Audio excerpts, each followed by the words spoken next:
Good morning दोस्तों। Infinity way to success से मैं हूं नितेश और स्वागत करता हूं आज के एक करंट अफेयर के एक नए सेशन में। आज तारीख है 30 नवंबर। तो आज की क्लास में हम देश विदेश के अलग अलग मुद्दों को, कुछ नए मुद्दों को प्रश्नों के माध्यम से समझेंगे, जो कि एग्ज़ाम के पॉइंट ऑफ व्यू से काफ़ी इंपॉर्टेंट होने वाले हैं। तो चलिए आज की क्लास हम शुरू करते हैं। हमारी क्लास का पहला क्वेश्चन है। तो पहला क्वेश्चन पे आते हैं। पहले क्वेश्चन पे पहला प्रश्न, संयुक्त राष्ट्र महासभा के हालिया संशोधन के अनुसार बांग्लादेश और नेपाल की नई श्रेणी क्या है? तो ऑप्शन देखिए यहाँ पे संयुक्त राष्ट्र ने बांग्लादेश और नेपाल को एक उनके देश की कैटेगरी चेंज की है। उनकी कैटेगरी चेंज की है तो किस कैटेगरी में रखा है? तो ऑप्शन देखिए इसका, सबसे कम विकसित देश या मध्यम आय वाले देश, विकासशील देश या विकसित देश। तो इसका सही आंसर होगा विकासशील देश। देखिए संयुक्त राष्ट्र ने अभी बांग्लादेश और नेपाल को सबसे कम विकसित देश थे, ठीक है, लीस्ट डेवलप्ड कंट्री थे, ये सबसे कम विकसित देश थे। तो इन्हें निकाल करके विकासशील देशों की श्रेणी में रख दिया है। और नेपाल और बांग्लादेश के साथ 3 देश और हैं, ठीक। तो देखिए सबसे कम विकसित देशों की श्रेणी से देशों के समूह में से बांग्लादेश और नेपाल सहित 3 देशों को शामिल करने का ऐतिहासिक प्रस्ताव को मंजूरी दी है। तो आई होप कि ये पॉइंट आपका क्लियर हो गया होगा। ये आप याद रखिएगा, ये एग्जाम में कहीं ना कहीं पूछा जा सकता है, क्योंकि हमारे दोनों पड़ोसी देश हैं, तो इन्हें ध्यान में रखना जरूरी है। देखिए अभी हाल ही में एक अंकटाड ने किस देश को, अभी ये क्वेश्चन ये भी बन सकता है कि अंकटाड ने किस देश को विकासशील देशों की श्रेणी से हटा करके विकसित देश की श्रेणी में रखा है? तो ये हो जाएगा आपका, इसका आंसर हो जाएगा दक्षिण कोरिया। देखिए अंकटाड ने दक्षिण कोरिया को विकासशील देशों की श्रेणी से निकाल के विकसित देशों की श्रेणी में रखा है। तो ये भी आपको याद करना है, ये एक और फैक्ट हो गया आपके साथ, ठीक है। तो चलते हैं यहाँ पे नेक्स्ट क्वेश्चन की तरफ। हमारा अगला प्रश्न है, पर्यटन के क्षेत्र में कार्यरत कंपनियों के समूह ने एयरबस 340, ठीक, ये एयरबस 340 को किस स्थान पर सुरक्षित उतारा? तो देखो एयरबस 340 एक वायुयान है, काफ़ी बड़ा वायुयान है, जो कि काफ़ी भारी संख्या में यात्रियों को ले जा सकता है, ठीक है। तो अभी इसे हाल ही में पर्यटन के क्षेत्र में कुछ कार्यरत जो कंपनियां थीं, कंपनियों का ग्रुप था, तो उन्होंने इस एयरबस को किस स्थान पर सुरक्षित उतारा? तो इसका ऑप्शन देखिए, ऑस्ट्रिया, ऑस्ट्रेलिया, अंटार्कटिका या प्रशांत महासागर। तो देखिए ऑस्ट्रिया भी एक देश है, ठीक है, यूरोपियन कंट्री है, ऑस्ट्रेलिया भी एक देश है, तो ये नहीं हो सकता। चैलेंज अगर किसी जहाज़ को या फिर किसी एयरप्लेन को उतारने का चैलेंज कहाँ पर हो सकता है? अंटार्कटिका में या प्रशांत महासागर में? तो देखिए इन दोनों में आपको सही टिक करना होगा, अंटार्कटिका या प्रशांत महासागर। तो देखिए एरोप्लेन को उतारने के लिए सबसे पहले रनवे होना जरूरी है नॉर्मल कंडीशन में, तो रनवे अंटार्कटिका में ही बन सकता है। तो इसका सही आंसर हो जाएगा अंटार्कटिका, और प्रशांत महासागर नहीं होगा, ठीक। तो देखो अंटार्कटिका की बर्फ़ पे ये देखो एयरबस 340 ये प्लेन है। तो वहाँ पर पहली बार एयरबस 340 विमान उतारा गया, ठीक है। एयरबस 340 को अंटार्कटिका में सुरक्षित लैंड कराने का इतिहास रचा गया। ये 3000 फीट लंबा रनवे था, 290 यात्री, इसमें 290 पैसेंजर्स बैठ सकते हैं, ठीक है। और मतलब ये किस कंपनी ने किया? तो हाई फ्लाई नाम की एविएशन कंपनी, ये आपको ध्यान में रखना है, ठीक है। हाई फ्लाई नाम की एविएशन कंपनी ने इस प्लेन को अंटार्कटिका पर उतारा, ठीक है। इस फ्लाइट का नाम क्या है? तो आपसे नाम भी पूछा जा सकता है, तो आपको नाम याद रखना है। इस फ्लाइट का नाम था हाई फ्लाई 801, ठीक है, हाई फ्लाई 801 माफ़ कीजिए। तो ये आपको ध्यान में रखना है, ठीक है। अंटार्कटिका में उतारा गया है एयरबस 340 को, और इसका नाम है हाई फ्लाई 801। चलते हैं नेक्स्ट क्वेश्चन पर। नेक्स्ट क्वेश्चन है, भारतीय रेलवे ने ये रामपथ लिख गया है, तो रामपथ यात्रा को कहाँ से हरी झंडी दिखाई है? देखिए रामपथ यात्रा भारतीय रेलवे के द्वारा शुरू की जा रही है। आजकल रेलवे के द्वारा नए नए इनिशिएटिव किए जा रहे हैं पर्यटन के क्षेत्र में वृद्धि करने के लिए, पर्यटन को बढ़ावा देने के लिए। तो उसी कड़ी में एक और इनिशिएटिव है रेलवे का, ठीक है। भारतीय रेलवे ने रामपथ यात्रा को कहाँ से शुरू किया है? ठीक, तो गोरखपुर, पुणे, वाराणसी या फिर इनमें से कोई नहीं। तो इसका सही आंसर होगा पुणे। इसका सही आंसर होगा पुणे। तो पुणे से देखिए इंडियन रेलवे ने भगवान राम से संबंधित जो भी स्थान है, दर्शनीय स्थल के लिए रामपथ यात्रा शुरू की है, ठीक है। भगवान राम से संबंधित होंगे जो भी स्थल होंगे, और ये विशेष यात्रा जो चलाई गई है, विशेष ट्रेन चलाई गई है, ये पुणे से अयोध्या के लिए शुरू की गई है। और ये रथपथ यात्रा जो होगी, रामपथ यात्रा होगी, ये नंदीग्राम, श्रृंगेश्वरपुर, वाराणसी, प्रयागराज, चित्रकूट होते हुए अयोध्या पहुंचेगी। दोस्तों आपको याद होगा, हमने पिछली क्लासेस में डिस्कशन किया था कि एक ट्रेन चलाई गई है रामायण यात्रा। रामायण यात्रा की 2 सक्सेसफुल ट्रेनों के चलने के बाद, ठीक है, 2 ट्रेनें चलाई गई थी रामायण यात्रा से संबंधित, कि भगवान श्री राम से संबंधित जो भी रिलेटेड स्थल हैं, ठीक है, तो अयोध्या से लेकर के पूरा प्रयागराज, वाराणसी, इन सब जगहों से होते हुए रामेश्वर तक पहुंचना था इस ट्रेन को। तो ऐसी 2 ट्रेनें चलाई गई। तो इन 2 ट्रेनों की सक्सेस के बाद ये तीसरी ट्रेन चलाई गई है, ठीक है। तो ये समझ में आ गया होगा। अभी हाल ही में हमने कल के क्वेश्चन में डिस्कस किया था भारत गौरव अभियान, ठीक है, वो आपको याद होगा कि प्राइवेट और टूर ऑपरेटर को ट्रेन लीज पे दी जाएगी इंडियन रेलवे के द्वारा, जो कि थीम आधारित पर्यटन होंगे, ठीक। तो आप उसे ध्यान में रखिएगा, और ये रामपथ यात्रा को भी ध्यान में रखना है। चलिए नेक्स्ट क्वेश्चन है हमारा, हाल ही में किस देश ने ब्रिक्स देशों के विज्ञान एवं प्रौद्योगिकी मंत्रियों की बैठक की अध्यक्षता की? ठीक है, देखो ब्रिक्स देश के विज्ञान एवं प्रौद्योगिकी मंत्रियों की बैठक की अध्यक्षता, ये 9वां था, ठीक है। 9वां विज्ञान एवं प्रौद्योगिकी मंत्रियों की बैठक की अध्यक्षता किस देश ने की? तो इसका ऑप्शन देखिए, ब्राज़ील, रूस, भारत या चीन। तो इसका सही आंसर होगा भारत। भारत के विज्ञान एवं प्रौद्योगिकी मंत्री ने, डॉक्टर जितेंद्र सिंह ने 9वीं ब्रिक्स विज्ञान एवं प्रौद्योगिकी मंत्रियों की बैठक की अध्यक्षता की, ठीक है। ये आपको ध्यान रखना है कि ये कौन सी बैठक थी विज्ञान एवं प्रौद्योगिकी मंत्रियों की, तो ये आपकी 9वीं बैठक थी, ये आपको ध्यान रखना है, ठीक है। फिर इससे पूर्व जो प्रधानमंत्री ने सन 2021 में, जो 2021 की जो बैठक थी ब्रिक्स के वार्षिक शिखर सम्मेलन की अध्यक्षता थी, जो कि वर्चुअल हुई थी, वो भी हमारे प्रधानमंत्री भारत की अध्यक्षता में हुई थी, ठीक है। तो और अगला देखो इसे, ब्रिक्स विज्ञान और प्रौद्योगिकी संचालन समिति की 12वीं बैठक, ठीक है। तो ये तो मंत्रियों की 9वीं बैठक थी, लेकिन जो संचालन समिति की 12वीं बैठक थी, ये भी आपको ध्यान में रखना है कि संचालन समिति की 12वीं बैठक के दौरान भारत ने देखो कुछ प्रस्ताव दिया था। प्रस्तावित विज्ञान प्रौद्योगिकी नवाचार के नेतृत्व वाली ब्रिक्स नवाचार सहयोग कार्य योजना पर सहमति व्यक्त की है। तो देखो इसमें क्वेश्चन ऐसे पूछा जा सकता है कि हाल ही में ब्रिक्स नवाचार सहयोग कार्य योजना किस बैठक में आयोजित की गई? तो 9वीं, 10वीं, 11वीं, 12वीं, तो ये 12वीं बैठक, संचालन समिति की 12वीं बैठक में आयोजित की गई थी, ठीक है। तो ब्रिक्स नवाचार सहयोग कार्य योजना, और ये भी पूछ सकता है कि ब्रिक्स नवाचार सहयोग कार्य योजना कब से कब तक की है? तो ये भी आपको ध्यान में रखना है कि 2021 से लेकर के 2024 तक की है ये योजना, ठीक है, जिसमें हम विज्ञान, प्रौद्योगिकी, नवाचार, इन सभी चीज़ों के बारे में बात करेंगे। और इसमें हमें खास तौर से इस पर ये ध्यान देना है कि हमारी रैंकिंग, ब्रिक्स देशों की रैंकिंग ग्लोबल इनोवेशन इंडेक्स में बेहतर हो सके, ठीक है। ग्लोबल इनोवेशन इंडेक्स में ब्रिक्स देशों की रैंकिंग बेहतर हो सके। अगर बात करें ग्लोबल इनोवेशन इंडेक्स की, तो भारत का कौन सा स्थान है? भारत 46वें स्थान पर है, ठीक है। तो चलिए फिर इसका आखिरी पॉइंट देखिए, यह एक दूसरे के नवाचार पारिस्थितिक तंत्रों के अनुभव को साझा करेंगे और नवप्रवर्तक उद्यमियों और नेटवर्किंग की सुविधा प्रदान करेंगे, ठीक है। तो इतना समझ में आ गया होगा कि भारत ने 9वीं ब्रिक्स बैठक की, ब्रिक्स विज्ञान एवं प्रौद्योगिकी मंत्रियों की बैठक की, ठीक है। और साथ ही साथ इससे पहले हमने 2021 की बैठक की अध्यक्षता भी की थी, वार्षिक सम्मेलन की, ठीक।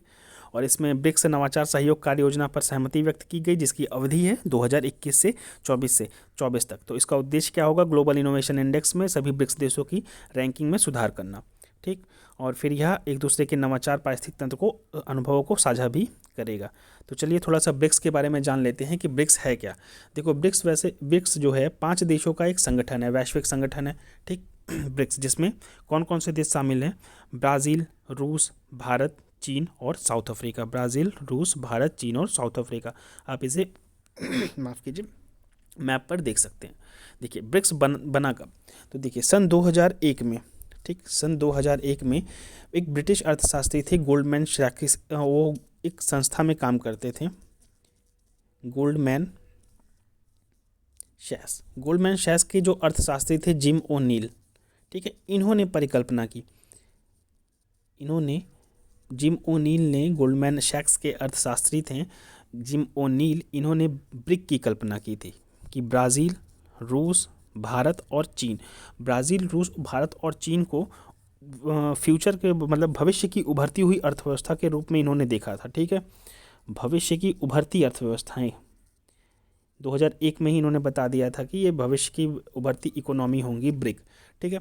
तो फिर देखो सन 2006 में ये लोग सभी यूनाइटेड नेशन के एक सेशन में मिलते हैं, जनरल असेंबली में। सन 2006 में यूएन की जनरल असेंबली का भाषण होता है, जनरल असेंबली, यूएन की जनरल असेंबली का जहाँ भाषण खत्म होता है, फिर उसी बैठक के बाद ब्रिक देशों के जो विदेश मंत्री होते हैं, ब्रिक देशों की जो भी मंत्री होते हैं, वे एक अनौपचारिक बैठक आयोजित करते हैं। तो यहाँ से बैठक शुरुआत हो जाती है। ठीक है, तो ये आपको समझ में आ गया होगा। सन 2001 में इसकी संकल्पना आई थी और सन 2006 से अनौपचारिक बैठक की शुरुआत हो गई। और फिर इसमें सन 2010 में ब्रिक में साउथ अफ्रीका को जोड़ा गया। ठीक है, ब्रिक बन गया ब्रिक्स। तो आपसे अगर ये क्वेश्चन करे कि साउथ अफ्रीका को कब जोड़ा गया, तो सन 2010 में साउथ अफ्रीका को जोड़ा गया। ये आपसे क्वेश्चन पूछा जा सकता है किसी भी एग्ज़ाम में। तो ठीक है, तो हमारा ब्रिक्स बन जाता है सन 2010 में। ठीक, तो देखो, तो इसके बारे में थोड़ा और जान लेते हैं। ब्रिक्स दुनिया के चार महाद्वीपों पर फैला हुआ है। 4 उपमहाद्वीप कौन कौन से? दक्षिण अमेरिका, दक्षिण अमेरिका, अफ्रीका, एशिया और यूरोप। यूरोप में कौन सा? केवल रशिया, जो कि आधा यूरोप में है और आधा एशिया में है। ठीक है, तो एक तरीके से 4 उपमहाद्वीपों पर फैला हुआ है। ठीक, और ये जो ब्रिक्स है दुनिया की 42% जनसंख्या के साथ है। ठीक है, दुनिया की 42% जनसंख्या ब्रिक्स देशों में निवास करती है। दुनिया का 23% जीडीपी जो है वो ब्रिक्स देशों से वैश्विक जीडीपी का 23% ब्रिक्स देशों से आता है। ठीक है, दुनिया की 17% जो विश्व व्यापार का 17% ब्रिक्स देशों से होता है। ठीक, 26.6% जो है भूमि है ब्रिक्स देशों के पास। दुनिया की 26.6% भूमि ब्रिक्स देशों के पास है। ठीक है, और 13.2% है दुनिया के वोटिंग पावर का। ये आपको समझ में आ गया होगा। और बात करें कि इसकी अध्यक्षता जैसे होगा कि 2021 में भारत ने की है, तो अगली अध्यक्षता कौन करेगा? तो देखो, नेक्स्ट अध्यक्षता इसकी चाइना करेगा। ठीक है, तो ये ऐसे ही जैसे ये ब्रिक लिखा हुआ है, तो इसी ऑर्डर में इसकी अध्यक्षता होती है। जैसे अभी भारत ने की, तो अगली अध्यक्षता चीन करेगा, फिर उसके बाद फिर साउथ अफ्रीका, फिर साउथ अफ्रीका के बाद ब्राज़ील, फिर ब्राज़ील के बाद रशिया। तो ये ऐसे ही इसका रोटेशन चलता रहेगा। ठीक है, तो ये समझ में आ गया होगा आपको। ठीक है, ये आपको समझ में आ गया होगा। देखिए, फिर यहाँ पर एक चीज़ और, सन 2014 में, ठीक, सन 2014 में फोर्टालोज़ा ब्राज़ील में एक जगह है। फोर्टालोज़ा ब्राज़ील में एक जगह है। तो यहाँ पर एक घोषणा होती है, इसे हम फोर्टालोज़ा घोषणा के नाम से जानते हैं। और ये 6वां ब्रिक्स सम्मेलन था। ठीक है, 6वां ब्रिक्स समिट था यहाँ पर। तो इस 6वें ब्रिक्स समिट में न्यू डेवलपमेंट बैंक, या फिर इसे हम ब्रिक्स बैंक भी कहते हैं, न्यू डेवलपमेंट बैंक की बनाने की बात की गई। ठीक है, न्यू डेवलपमेंट बैंक। ठीक, तो इतना आपको समझ में आ गया क्योंकि 2014 में न्यू डेवलपमेंट बैंक की घोषणा, न्यू डेवलपमेंट बैंक कब स्थापित किया गया? तो सन 2014 में फोर्टालोज़ा घोषणा में 6वें ब्रिक्स सम्मेलन में इसको स्थापित किया गया। ठीक, तो ये पॉइंट क्लियर हो गया होगा कि हमने कि ब्रिक्स देशों के विज्ञान एवं प्रौद्योगिकी मंत्रियों की बैठक की जो अध्यक्षता हुई थी 9वीं, वो भारत ने उसकी अध्यक्षता की। ठीक, और इसके साथ ही साथ 2021 में जो वार्षिक बैठक हुई थी उसकी भी अध्यक्षता भारत ने की है। और साथ ही साथ इसमें हमने ब्रिक्स नवाचार सहयोग कार्य योजना 2021 से 24 तक है, उस पर हमने सहमति व्यक्त की है। और हमने इसके बारे में भी जान लिया कि ब्रिक्स के 5 देश कहाँ कहाँ पे अवस्थित हैं। 42% जनसंख्या के साथ, 23% जीडीपी के साथ, 17% वर्ल्ड ट्रेड के साथ। ठीक है, तो इतना हमने जान लिया। तो आई थिंक इतनी इन्फॉर्मेशन इसके लिए काफ़ी है एग्ज़ाम के पॉइंट ऑफ व्यू से। तो चलते हैं तब तक नेक्स्ट क्वेश्चन पर। तो नेक्स्ट क्वेश्चन है हमारा 7वां भारतीय अंतर्राष्ट्रीय विज्ञान महोत्सव IISF, ठीक है, इंडिया इंटरनेशनल साइंस फेस्टिवल 10 से 13 दिसंबर को आयोजित किया जाएगा। ठीक, 7वां भारतीय अंतर्राष्ट्रीय विज्ञान महोत्सव है, ये आयोजित किया जाएगा कहाँ पर? तो पणजी में, भुवनेश्वर में, चेन्नई में या कानपुर में? तो इसका सही आंसर होगा पणजी में आयोजित किया जाएगा। ठीक, Panaji, India international science festival 2021। तो देखिए 2021 सबसे पहले जान लेते हैं कि ये कब से शुरू हुआ। तो देखो, इंडिया इंटरनेशनल साइंस फेस्टिवल सन 2015 से शुरू किया गया था। ठीक है, 2015 से शुरुआत हुई थी IIFC की, शुरू किया गया। किसके द्वारा शुरू किया गया? मिनिस्ट्री ऑफ अर्थ साइंस, पृथ्वी विज्ञान मंत्रालय के द्वारा। ये आप कभी मत भूलिएगा कि पृथ्वी विज्ञान मंत्रालय के द्वारा प्रारंभ किया गया था 2015 से। ठीक, पृथ्वी विज्ञान मंत्रालय के द्वारा शुरू किया गया। लेकिन जो इस बार का है और इस बार का जो सन 2021 में आयोजित किया जा रहा है, इसमें 2 संस्थाएं और शामिल हैं। मिनिस्ट्री ऑफ अर्थ साइंस तो है ही, ये तो पहले से ही है, लेकिन इसके साथ department of science and technology, ठीक है, विज्ञान एवं प्रौद्योगिकी विभाग, और डिपार्टमेंट ऑफ बायोटेक्नोलॉजी, जैव प्रौद्योगिकी विभाग भी शामिल है। ठीक है। और इसके लिए नोडल एजेंसी कौन है, इसके लिए नोडल एजेंसी कौन है, तो नोडल एजेंसी है राष्ट्रीय ध्रुवीय समुद्री अनुसंधान केंद्र। ठीक, इसके लिए नोडल एजेंसी है राष्ट्रीय ध्रुवीय समुद्री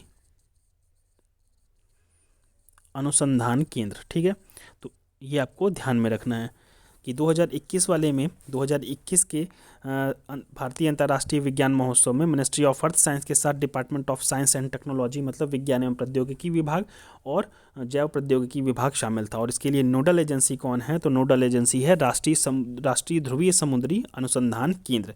ठीक है, तो इतना समझ में आ गया होगा। तो देखिए यहाँ पर वर्ष 2021 की थीम देख लेते हैं। तो थीम हमारी क्या है, थीम है समृद्ध भारत के लिए विज्ञान प्रौद्योगिकी एवं नवाचार में रचनात्मकता का जश्न मनाना। ठीक है, और ये जो पार्ट है ये हमने बताया था कि आज़ादी का अमृत महोत्सव मनाया जा रहा है 75 वर्ष पूरे होने की उपलब्धि में। ठीक है, 75 वर्ष पूरे होने के उपलक्ष्य में 75 सप्ताह पहले तक। ठीक है, तो 75 गौरवशाली वर्षों को चिन्हित करना है सन 2022 में। ठीक, सन 2022 में हमारे 75 साल पूरे हो जाएंगे, तो उससे पहले 75 सप्ताह तक आज़ादी का अमृत महोत्सव मनाया जा रहा है। तो ये उसी का भाग है।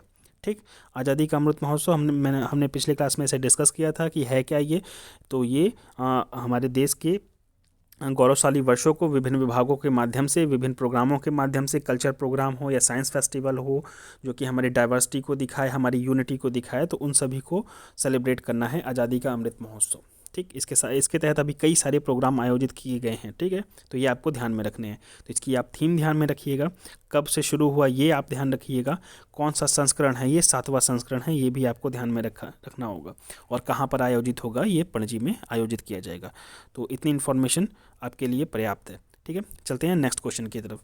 हमारा नेक्स्ट क्वेश्चन है किस नेता की पुण्यतिथि को महापरिनिर्वाण दिवस के रूप में मनाया जाता है। ठीक है, तो ये किस लीडर की पुण्यतिथि को, तो ऑप्शन देखिए, ऑप्शन है इसका जयप्रकाश नारायण या भीमराव अंबेडकर, राम मनोहर लोहिया या इनमें से कोई नहीं। तो इसका सही आंसर होगा भीमराव अंबेडकर। ठीक है, तो भीमराव अंबेडकर जी की जयंती को महापरिनिर्वाण दिवस के रूप में मनाया जाता है। भारतीय संविधान के ये वास्तुकार के रूप में जाने जाते हैं कि इन्होंने भारतीय संविधान की रूपरेखा तैयार की थी। ठीक, भारतीय संविधान को मतलब पूरी तरीके से इन्होंने अपना जीवन जो था समाज के दलित वर्गों के लिए, निम्न वर्गों के हैं जो भी निम्न वर्ग हैं उनके लिए समर्पित कर दिया था। इनका भीमराव अंबेडकर जी का कहना था कि शिक्षित बनो, संगठित बनो और संघर्ष करो। ठीक है, शिक्षित बनो, संगठित बनो और संघर्ष करो, तभी अच्छा समाज बनेगा। ठीक, तो समाज के निम्न वर्गों को समानता दिलाने में संपूर्ण जीवन इन्होंने अपना व्यतीत कर दिया। तो देखो इनका जन्म अगर पूछता है तो भीमराव अंबेडकर जी का जन्म हुआ था 14 अप्रैल 1891 में मध्य प्रदेश में। ठीक है, मध्य प्रदेश के MP के महू जिले में इनका जन्म हुआ था। ठीक, और 6 दिसंबर 1956 को इनका निधन हो गया था। तो इनका तो निधन पुण्यतिथि जो मनाई जाती है तो इसी को महापरिनिर्वाण दिवस के रूप में जाना जाता है। ठीक है, 6 दिसंबर 1956 को। ठीक, तो ये आपको ध्यान में रखना है, 6 दिसंबर 1956 भीमराव अंबेडकर महापरिनिर्वाण दिवस। ठीक, तो चलते हैं अपने नेक्स्ट क्वेश्चन की तरफ। नेक्स्ट क्वेश्चन है हमारा लूनार पोलर एक्सप्लोरेशन मिशन। ठीक है, चंद्रमा के लिए एक संयुक्त मिशन है जिनमें कौन कौन से देश शामिल हैं। तो लूनार पोलर एक्सप्लोरेशन मिशन, ठीक, कौन कौन से देश शामिल हैं, ऑप्शन देखिए इसका। ऑप्शन है Bharat France, Bharat America, Bharat Japan या फिर जापान अमेरिका। ठीक, तो इसका सही आंसर क्या होगा, सही आंसर होगा जापान और भारत। तो ये लूनार पोलर एक्सप्लोरेशन मिशन जो है ये भारत और जापान का एक संयुक्त मिशन है। भारत की संस्था है इसरो और जापान की स्पेस एजेंसी है जाक्सा, जापानी से स्पेस एजेंसी है जाक्सा। इसरो और जाक्सा का ये संयुक्त मिशन है जिसे सन 2024 तक लॉन्च किया जाना है। ठीक है, सन 2024 तक लॉन्च किया जाना है। देखिए रोबोटिक लूनार एक्सप्लोरेशन मिशन होगा, ये रोबोटिक लूनार एक्सप्लोरेशन मिशन होगा जापानीज एरोस्पेस एजेंसी। ठीक है, और इसरो के द्वारा, इसरो के बीच में। ठीक है, और इसका लक्ष्य क्या होगा, चंद्रमा के दक्षिणी ध्रुव पर, चंद्रमा के दक्षिणी ध्रुव पर खोज करना। ठीक है, वहाँ पर, और इसके साथ ही साथ एक लूनार का रोवर और एक लैंडर उतारा जाएगा। जहाँ जैसे कि हमारे चंद्रयान में एक लैंडर और रोवर उतारा गया था, वैसे ही इस मिशन में भी एक लैंडर और रोवर होगा जो चंद्रमा के दक्षिणी ध्रुव पर खोज करेगा। खोज विभिन्न प्रकार के संसाधनों की और जीवन के प्रमाण की ऐसे ही खोजें ये करेगा, ठीक है। सन 2024 तक इसे लॉन्च किए जाने की संभावना है, ठीक है। तो ये क्लियर हो गया। चलते हैं अपने नेक्स्ट क्वेश्चन पर। नेक्स्ट क्वेश्चन है, हाल ही में किस देश ने फ्यूचर सोल्जर आधुनिकीकरण परियोजना शुरू की है? फ्यूचर सोल्जर आधुनिकीकरण परियोजना शुरू की है। इसका ऑप्शन देखिए, यूनाइटेड किंगडम, यूएसए, या फिर यूनाइटेड अरब अमीरात, या फ्रांस, ठीक है। तो इसका सही आंसर होगा यूनाइटेड किंगडम। देखो, अभी हाल ही में एक न्यूज़ निकल के सामने आई है कि यूनाइटेड किंगडम ने अपने देश की सेना को, अपनी मैन पावर का मतलब जो भी थल सेना में उनके जितने भी पर्सनल्स हैं, आर्मी पर्सनल्स हैं, उनके रिजर्व पर्सनल्स हैं, तो उनको बढ़ाने के लिए, उनकी क्वालिटी को बढ़ाने के लिए, और साथ ही साथ अपने डिफेंस के बजट को बढ़ाया है, ठीक है। डिफेंस के बजट को बढ़ाया है किस लिए? कि ताकि वो अच्छे इक्विपमेंट रख सके, उनकी देश की सेना बदलते हुए तौर तरीकों के अनुसार बदल सके, बदलते हुए समय के अनुसार बदल सके। तो इसके लिए ये फ्यूचर सोल्जर आधुनिकीकरण की योजना शुरू की है यूनाइटेड किंगडम में, ठीक है, जिसमें मैन पावर को बढ़ाना, तकनीक को बढ़ाना शामिल होगा, ठीक है। तो चलते हैं नेक्स्ट क्वेश्चन पे। नेक्स्ट क्वेश्चन है हमारा, किरीरी याविस मेटर, जिसका जीवाश्म भी प्राप्त हुआ है, 115 वर्ष पुराना, किस चीज़ की प्रजाति थी? यहाँ पर डैश प्रजाति थी, तो किसकी प्रजाति थी ये आपको बताना है। किरीरी याविस मेटर की प्रजाति कौन सी किस जंतु की प्रजाति थी? तो इसका ऑप्शन देखिए, ये पक्षी था, या सरीसृप था, या मछली था, या इनमें से कोई नहीं। तो इसका सही आंसर होगा ये पक्षी था, ठीक है दोस्तों। ये एक चिड़िया थी, एक तरीके से डायनासोर की तरह एक बड़ी चिड़िया रही होगी।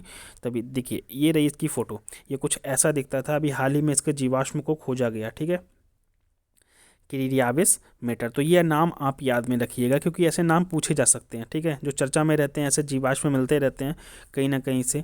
जैसे एक था डिक्सोनेमिया, जो कि मेघालय में जो कि गुफाएं होती हैं स्टेलेक्टाइट और स्टेलेग्माइट में, तो वहाँ पर चिपका हुआ था, तो उसका भी नाम पूछा जा सकता है। तो इस तरीके की काफ़ी सारी चीज़ें हैं, ठीक है। जैसे ओमिकॉन आया है, तो ओमिकॉन क्या है? ये एक नाम है, तो नाम आप याद रखिए। तो क्रियाविस मेटर ये एक जीवाश्म है, एक पक्षी का जीवाश्म है, जिसे ब्राज़ील में अभी हाल ही में खोजा गया है, ठीक है। तो आप ये देखिए, ये रही चिड़िया और ये रहा इसका जीवाश्म, ठीक है। जीवाश्म बनने के बाद ये इस तरीके से कहीं पत्थर में दब गया होगा 115 मिलियन सालों तक, ठीक है। 115 मिलियन सालों तक दबे रहने के बाद ये इसी तरह से अपनी ये छाप छोड़ गया, ठीक है। तो चलिए नेक्स्ट क्वेश्चन पर आते हैं। नेक्स्ट क्वेश्चन है हमारा, हाल ही में किस राज्य ने वाहनों पर ग्रीन टैक्स लगाने के लिए मोटर वाहन कराधान संशोधन विधेयक पारित किया है? ठीक है, मोटर वाहन कराधान संशोधन विधेयक पारित किया है। तो किस राज्य ने पारित किया है? इसका ऑप्शन देखिए, केरल, पंजाब, गुजरात, या आंध्र प्रदेश। तो इसका सही आंसर होगा आंध्र प्रदेश। आंध्र प्रदेश ने वाहनों पर ग्रीन टैक्स लगाने के लिए मोटर वाहन कराधान संशोधन अधिनियम पारित किया है, ठीक है, विधेयक पारित किया है। चलो नेक्स्ट क्वेश्चन है हमारा भारतीय रेलवे से संबंधित और सबसे लंबे पुल से संबंधित।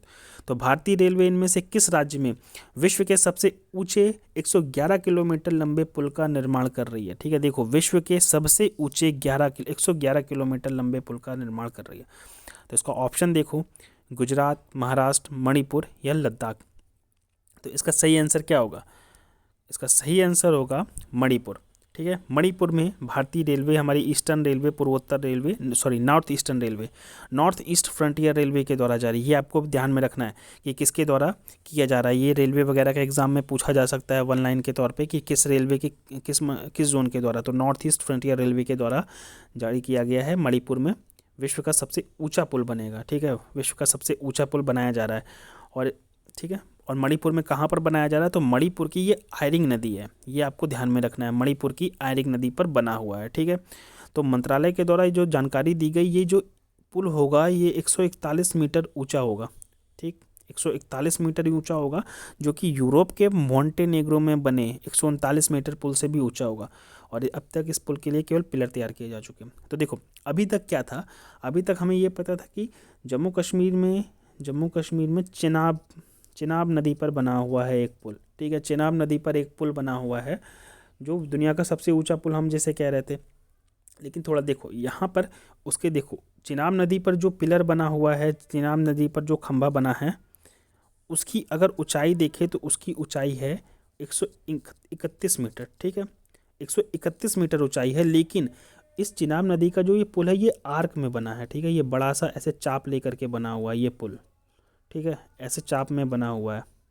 तो दुनिया का सबसे ऊंचा आर्क पुल हो जाएगा ये।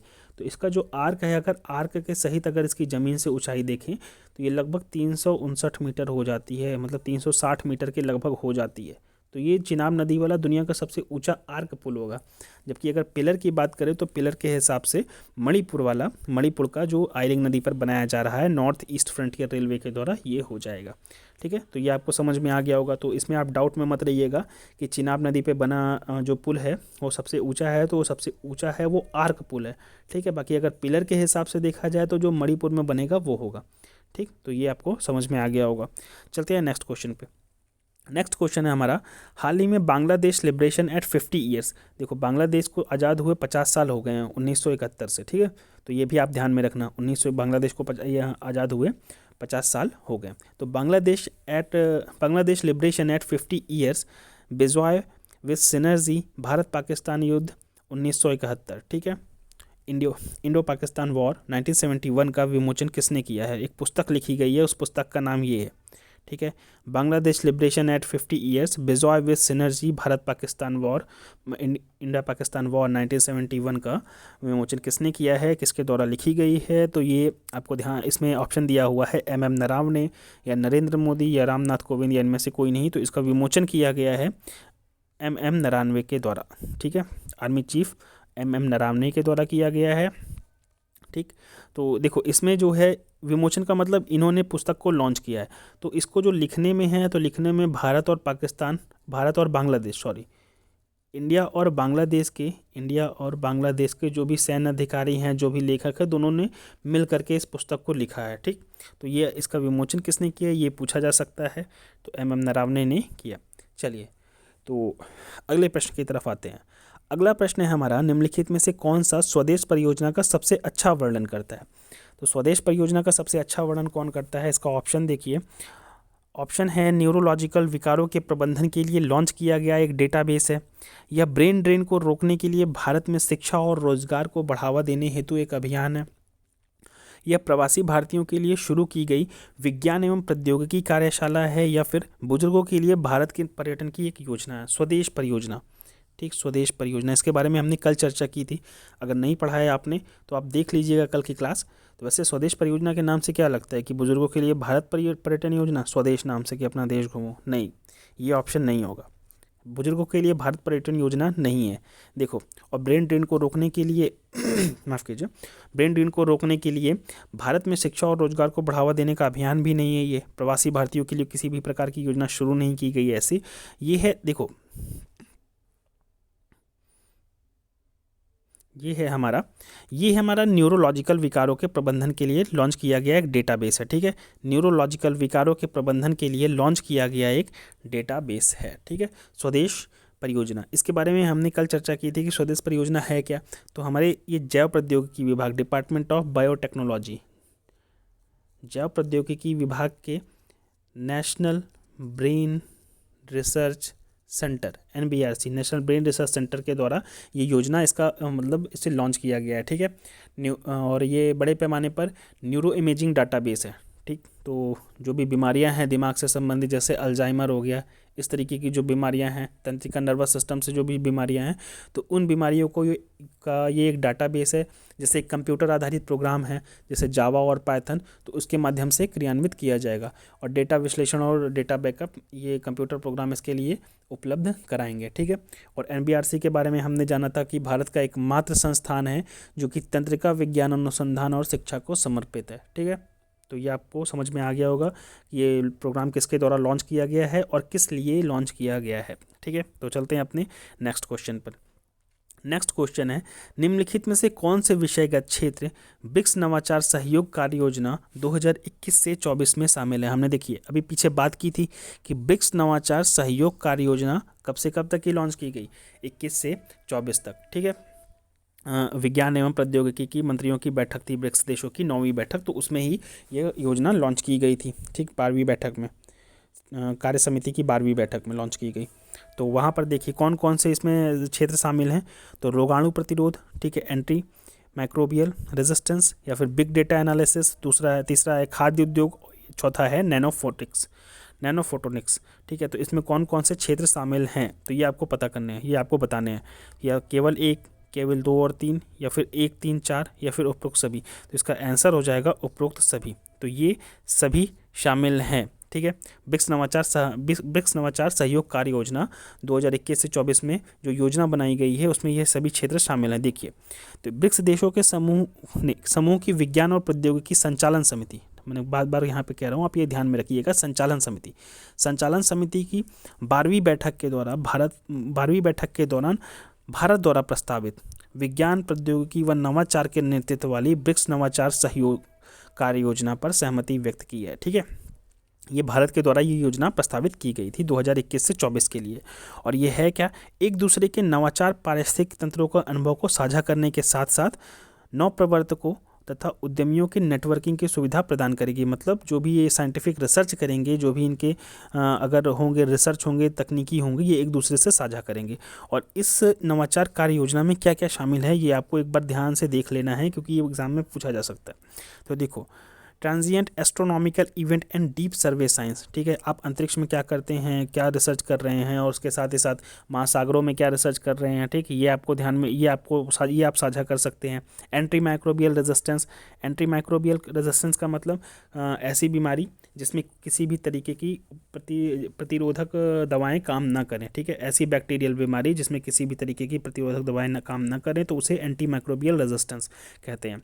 ठीक, तो उस पर जो भी रिसर्च हो रहा है, बिग डेटा पर research, innovation and entrepreneurship on photonics, nano तकनीक पर, Meta material for addressing biomedicine, जो भी हम बायोमेडिसिन बना रहे हैं, कृषि पर, फूड इंडस्ट्री, एनर्जी हार्वेस्टिंग और इसी तरीके के जो भी साइंस से रिलेटेड फील्ड हैं वो सब इसमें शामिल हैं। लेकिन अभी मेन आपको ये याद रखने हैं कि anti microbial resistance, big data, ठीक है, photonics, nano technology, biomedicine, agriculture, food industry, energy harvesting issues पर सहमति व्यक्त की गई है। किसमें, नवाचार सहयोग कार्य योजना में। ठीक है, तो ये आपको समझ में आ गया होगा। तो चलिए नेक्स्ट क्वेश्चन पर चलते हैं। नेक्स्ट क्वेश्चन है हमारा, नेक्स्ट और आखिरी क्वेश्चन है ये। तो नेक्स्ट क्वेश्चन है हमारा, म्यूटेशन के संदर्भ में निम्नलिखित कथनों पर विचार कीजिए। ठीक है, तो म्यूटेशन, देखो अभी हाल ही में ये खबर आई थी कि ओमिक्रॉन, जो कि कोरोना वायरस का एक नया वेरिएंट है। ठीक है, कोरोना वायरस का एक नया वेरिएंट है ओमिक्रॉन, ये 5वां वेरिएंट है इसका। आप पूछ लिए, अब ये 5वां वेरिएंट होगा, पता होना चाहिए आपको कि ओमिक्रॉन जो अभी हाल ही में चर्चा में आया, तो इसी से संबंधित है। इसमें यह कहा गया कि ओमिक्रॉन का जो स्पाइक्स हैं ऐसे ऐसे जो निकले रहते हैं, जैसे ये वायरस है, तो ये वायरस के स्पाइक्स है, तो इसके स्पाइक्स में म्यूटेशन हो गया और लगभग 32 म्यूटेशन हुए हैं, 32 खराब वाले म्यूटेशन हो गए हैं। तो म्यूटेशन से संबंधित क्वेश्चन है, म्यूटेशन मतलब उत्परिवर्तन। ठीक है, उत्परिवर्तन से संबंधित है। तो चलिए, उत्परिवर्तन के संदर्भ में निम्नलिखित कथनों पर विचार कीजिए। तो इसका ऑप्शन देखिए, जब कोई वायरस उत्परिवर्तित होता है तो वह हमेशा अपना क्लोन बनाता है। ठीक, ये आप ध्यान में रखिए, हमेशा अपना क्लोन बनाता है। या फिर नए म्यूटेशन वाले वायरस कभी कभी वेरिएंट कहे जाते हैं। ठीक, तो देखो इसका ऑप्शन देखना है आपको कौन सा सही है। ठीक है, कौन सा सही है, तो केवल एक या केवल दो या एक और दो, दोनों या दोनों में से कोई नहीं। तो इसमें केवल एक सही है। ठीक, केवल दो सही है। देखिए, केवल दो सही है। म्यूटेशन कभी कभी वेरिएंट कहे जाते हैं। देखो, ये पहला गलत हो जाएगा। पहला गलत क्यों हो जाएगा, क्योंकि देखो, जबकि जैसे देखो अभी एक वायरस था, जैसे कोरोना वायरस आया, उसमें थोड़े कम स्पाइक्स थे, थोड़ा कम खतरनाक था। देखिए, पहले वेरिएंट में इतनी हमें चिंता की बात नहीं आई, लेकिन अगर ये दूसरा वेरिएंट आया, इसके आरएनए में कुछ बदलाव हुआ, ठीक है, इसके आरएनए में कुछ चेंजेस हुए, तो इसमें इसके जो स्पाइक्स हैं, स्पाइक्स की संख्या जो है यहाँ पर बढ़ गई। तो क्या ये पहले वाले के समान है, एकदम क्लोन है? क्लोन का मतलब हूबहू कॉपी हो जाए, आपकी हूबहू कॉपी हो, बिल्कुल आपकी तरह ही वो पूरा दिखता हो। तो लेकिन नहीं, ये ऐसा तो था नहीं। ठीक है, ये वायरस जो था ऐसा, तो ये आपकी कॉपी नहीं है।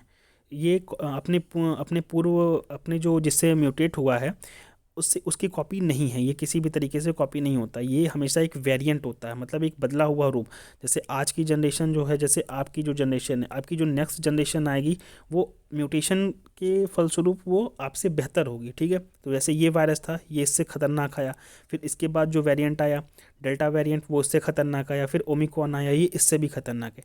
जैसे जैसे मानवों की पिछली पीढ़ी को देखें, तो पिछली पीढ़ी आज की पीढ़ी से कम स्मार्ट है। फिर नेक्स्ट जनरेशन जो आएगी वो हमसे ज़्यादा स्मार्ट होगी, ठीक है। तो इस तरीके से तो वो हमेशा क्लोन नहीं होता। क्लोनिंग प्रक्रिया में सारी चीज़ें गुण मतलब क्लोनिंग प्रक्रिया में मानवों जो जिस भी व्यक्ति का या फिर जिस वस्तु का क्लोन बनाया जाएगा उसके गुण एक दूसरे के समान ही होंगे, ठीक। तो देखिए, वायरस के आनुवंशिक क्रम में कोई भी उत्परिवर्तन या परिवर्तन म्यूटेशन के रूप में जाना जाता है, ठीक है। अगर कोई भी चेंजेस होता है वो म्यूटेशन कहलाता है।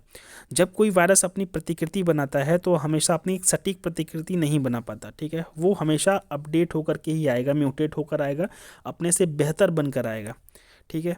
तो और इसका तात्पर्य यह है कि समय के साथ वायरस आने पर आनुवंशिक अनुक्रम के संबंध में भिन्न होना शुरू हो सकता है। तो ये आपको समझ में आ गया होगा म्यूटेशन से रिलेटेड क्वेश्चन, ठीक है।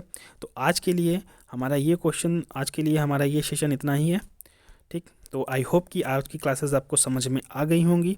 अगर आपको क्लासेस अच्छी लगी तो चैनल को लाइक कीजिए, सब्सक्राइब कीजिए और शेयर कीजिए। और अगर आपको कोई डाउट है तो आप कमेंट बॉक्स में पूछ सकते हैं, ठीक। तो जिसका समाधान अगली क्लास में किया जाएगा, ठीक है।